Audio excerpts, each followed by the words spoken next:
Бисмилlah, вассалату вассалам аля Расулилlah. Ассаламу алейкум ва рахметуллахи ва баракату. Ден 2 в Нигер, в Нямей или покрайнините на Нямей. Това са децата сираци.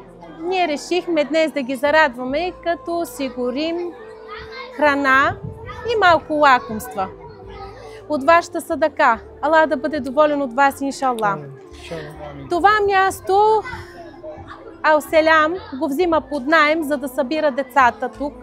Защото навън под едно дърво, ако си спомняте, където се раздаваха ифтарите, когато идва пясъчните бури, не може децата да се хранят там. Днес, след като видяхме на живо какво се случва и това място, ние го взимаме вече поредна година под наем, за да се хранят тук и вдовиците, и сираците. Разговаряхме с местната фондация. В момента в дом за сираци живеят само момчетата. Момичетата сираци биват разпръснати по други домове, където за тях се грижат или възрастни жени, или сироти.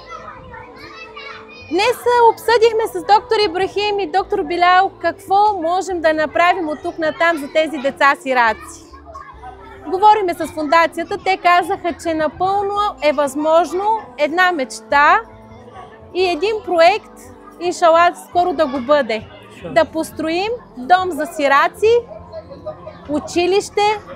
Иншаллах, към него да бъде цял образователен център с межит, с учители, които между другото, докато идвахме към това място, така една част от тях ни срещнаха по път и учтиво предложиха своите услуги. Тоест има хора, които вече са готови да участват в преподавателската дейност, в това тези деца да имат по-добър шанс в живота и съответно да дадат след себе си пример на едно по-образовано и готово за живота общество. Иншаллах, това няма как да бъде възможно без помощта на нашите дарители, които безспорно години наред активно участват в това, което вече го има да е факт.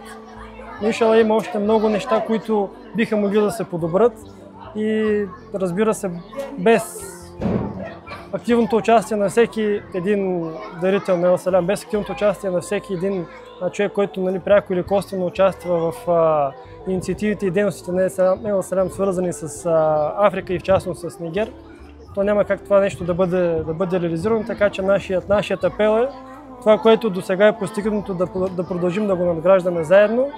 И иншаллах, за тези деца и всички други, които не са част от тази малка общност, защото това са едни 200 деца, но както казахме, това е само една част от момчетата, не всички момчета. Отделно това момичетата за момента по принуда са разпределени в други приемни семейства и звена, които не винаги осигуряват добри условия, защото масово населението тук са бедни и с крайна бедност.